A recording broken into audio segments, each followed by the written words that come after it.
I am writing this under an appreciable mental strain, since by tonight I shall be no more.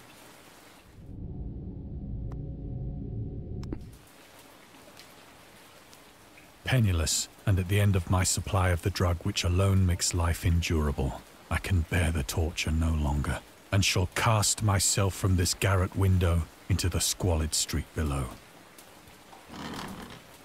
Do not think from my slavery to morphine that I am a weakling or a degenerate. When you have read these hastily scrawled pages, you may guess, though never fully realize, why it is that I must have forgetfulness or death.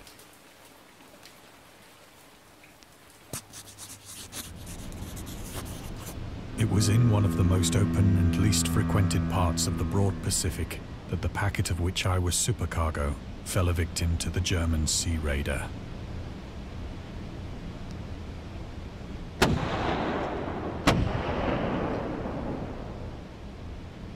The Great War was then at its very beginning, and the ocean forces of the Hun had not completely sunk to their later degradation, so that our vessel was made a legitimate prize, whilst we of her crew were treated with all the fairness and consideration due us as naval prisoners.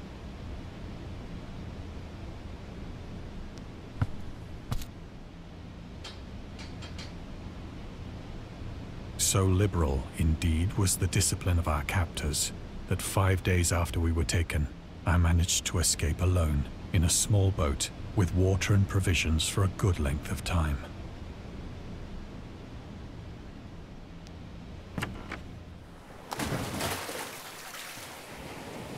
When I finally found myself adrift and free, I had but little idea of my surroundings.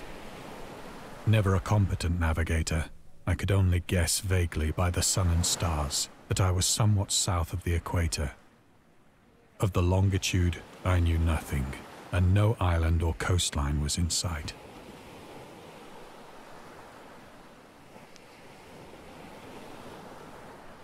The weather kept fair, and for uncounted days I drifted aimlessly beneath the scorching sun, waiting either for some passing ship or to be cast on the shores of some habitable land.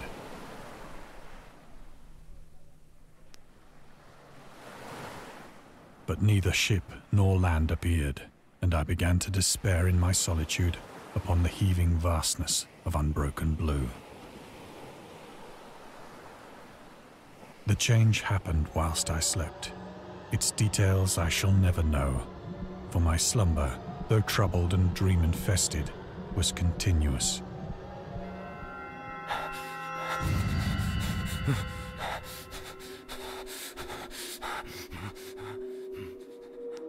When at last I awoke, it was to discover myself half sucked into a slimy expanse of hellish black mire, which extended about me in monotonous undulations as far as I could see, and in which my boat lay grounded some distance away. Though one might well imagine that my first sensation would be of wonder at so prodigious and unexpected a transformation of scenery, I was in reality more horrified than astonished. For there was in the air, and in the rotting soil, a sinister quality which chilled me to the very core. The region was putrid with the carcasses of decaying fish, and of other, less describable things which I saw protruding from the nasty mud of the unending plain. Perhaps I should not hope to convey in mere words the unutterable hideousness that can dwell in absolute silence and barren immensity. There was nothing within hearing, and nothing in sight, save a vast reach of black slime. Yet the very completeness of the stillness and the homogeneity of the landscape oppressed me with a nauseating fear. The sun was blazing down from a sky which seemed to me almost black in its cloudless cruelty, as though reflecting the inky marsh beneath my feet.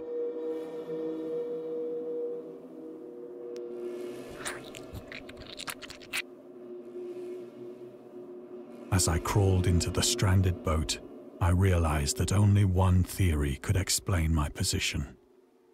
Through some unprecedented volcanic upheaval, a portion of the ocean floor must have been thrown to the surface, exposing regions for which innumerable millions of years had lain hidden under unfathomable watery depths. So great was the extent of the new land which had risen beneath me that I could not detect the faintest noise of the surging ocean, straining my ears as I might. Nor were there any seafowl to prey upon the dead things.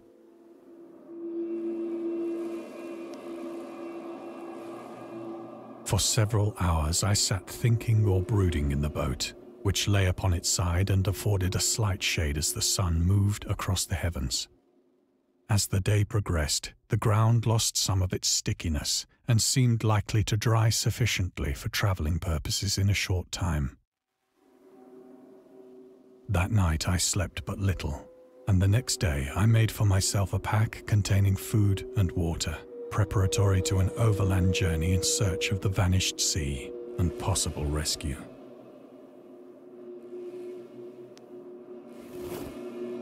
On the third morning, I found the soil dry enough to walk upon with ease.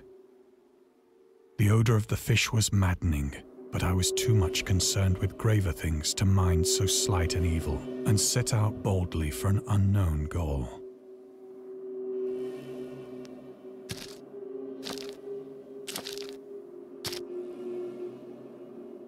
All day I forged steadily westward, guided by a faraway hummock which rose higher than any other elevation on the rolling desert.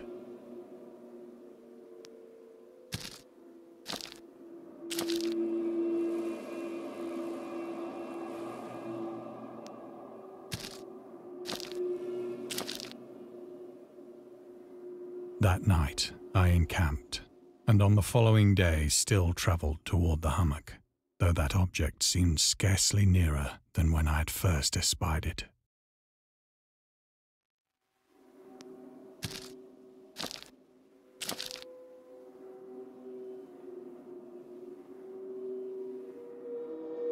By the fourth evening, I attained the base of the mound, which turned out to be much higher than it had appeared from a distance, an intervening valley setting it out in sharper relief from the general surface.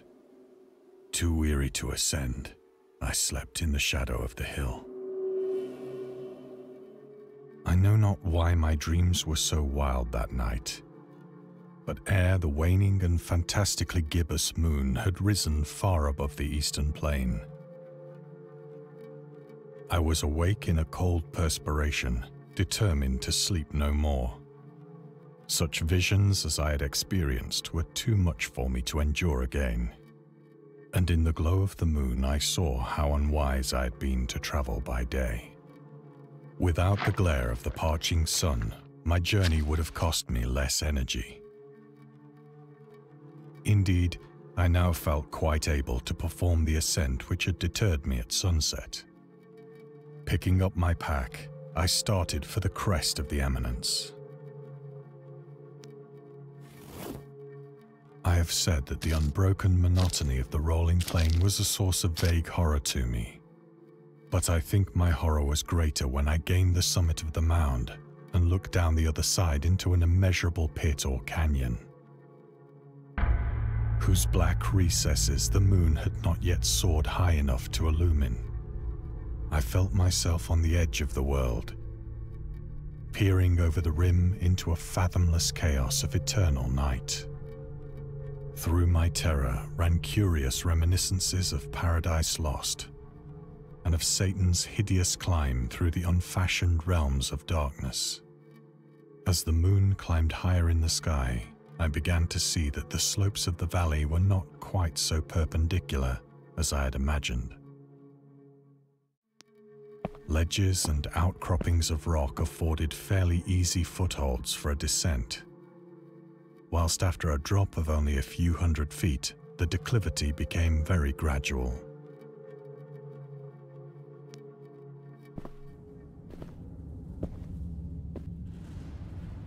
Urged on by an impulse which I cannot definitely analyze, I scrambled with difficulty down the rocks and stood on the gentler slope beneath, gazing into the Stygian deeps, where no light had yet penetrated. All at once, my attention was captured by a vast and singular object on the opposite slope, which rose steeply about 100 yards ahead of me. An object that gleamed whitely in the newly bestowed rays of the ascending moon.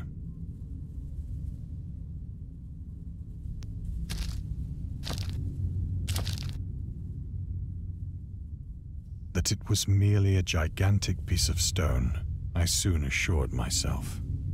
But I was conscious of a distinct impression that its contour and position were not altogether the work of nature. A closer scrutiny filled me with sensations I cannot express.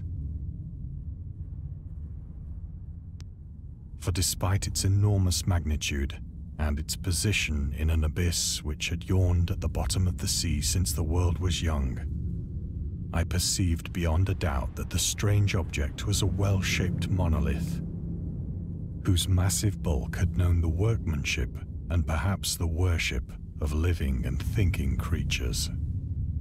Dazed and frightened, yet not without a certain thrill of the scientist's or archaeologist's delight, I examined my surroundings more closely.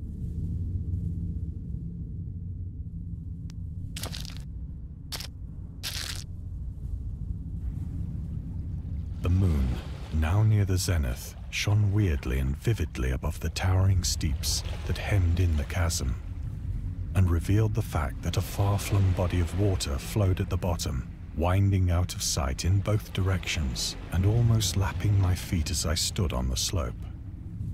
Across the chasm, the wavelets washed the base of the Cyclopean monolith, on whose surface I could now trace both inscriptions and crude sculptures.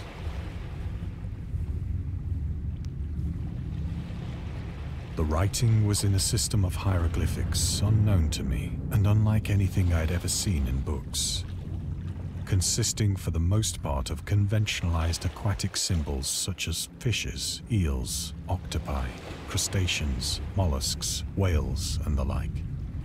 Several characters obviously represented marine things which are unknown to the modern world, but whose decomposing forms I had observed on the ocean-risen plain. It was the pictorial carving, however, that did most to hold me spellbound. Plainly visible across the intervening water, on account of their enormous size, were an array of bas-reliefs whose subjects would have excited the envy of a Doré. I think that these things were supposed to depict men, at least a certain sort of men, though the creatures were shown disporting like fishes in the waters of some marine grotto, or paying homage at some monolithic shrine which appeared to be under the waves as well. Of their faces and forms I dare not speak in detail, for the mere remembrance makes me grow faint. Grotesque beyond the imagination of a Poe or a Bulwer.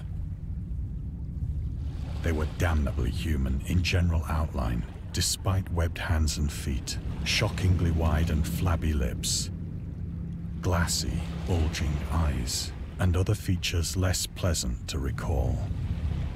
Curiously enough, they seem to have been chiseled badly out of proportion with their scenic background, for one of the creatures was shown in the act of killing a whale, represented as but little larger than himself. I remarked, as I say, their grotesqueness and strange size, but in a moment decided that they were merely the imaginary gods of some primitive fishing or seafaring tribe.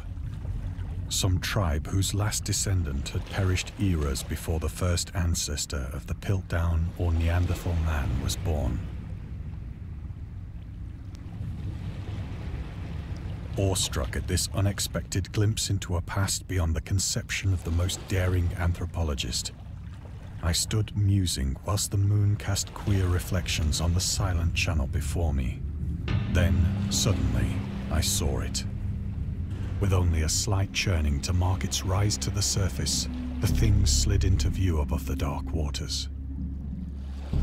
Vast, Polyphemus-like and loathsome, it darted like a stupendous monster of nightmares to the monolith, about which it flung its gigantic scaly arms, the while it bowed its hideous head and gave vent to certain measured sounds.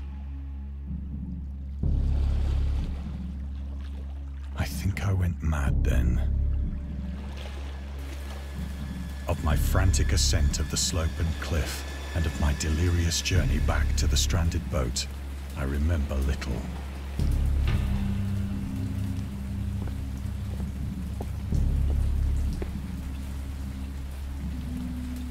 I believe I sang a great deal and laughed oddly when I was unable to sing.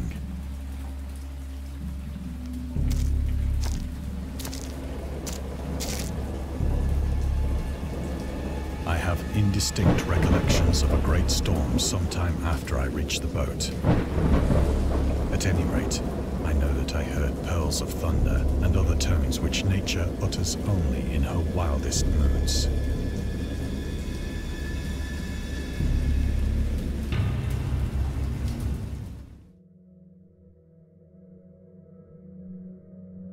When I came out of the shadows, I was in a San Francisco hospital, brought thither by the captain of the American ship which had picked up my boat in mid-ocean. In my delirium, I had said much, but found that my words had been given scant attention.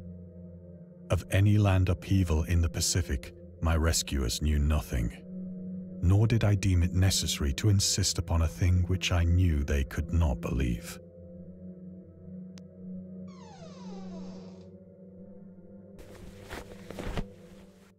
Once I sought out a celebrated ethnologist and amused him with peculiar questions regarding the ancient Philistine legend of Dagon, the fish god.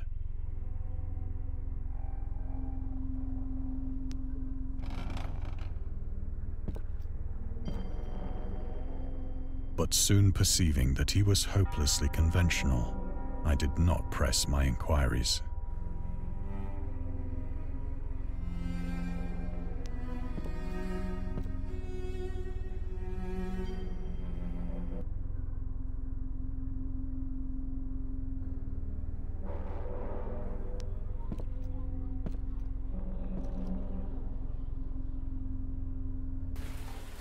It is at night, especially when the moon is gibbous and waning, that I see the thing. I tried morphine, but the drug has given only transient surcease and has drawn me into its clutches as a hopeless slave. So now I am to end it all, having written a full account for the information or the contemptuous amusement of my fellow men.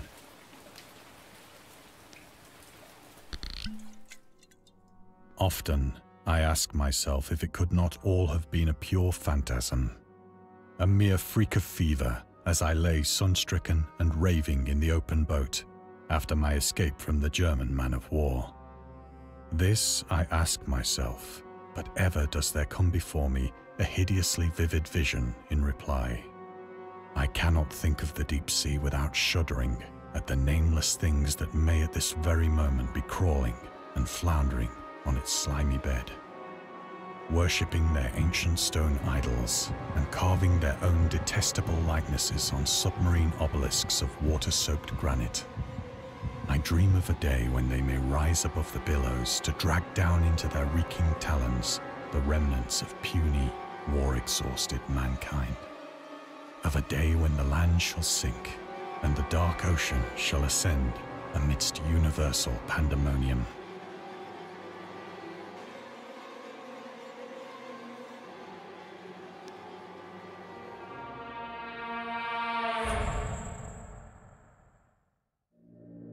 The end is near. I hear a noise at the door, as of some immense slippery body lumbering against it. It shall not find me.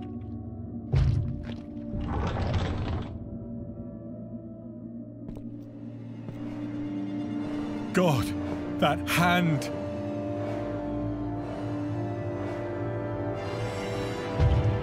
The window! The window!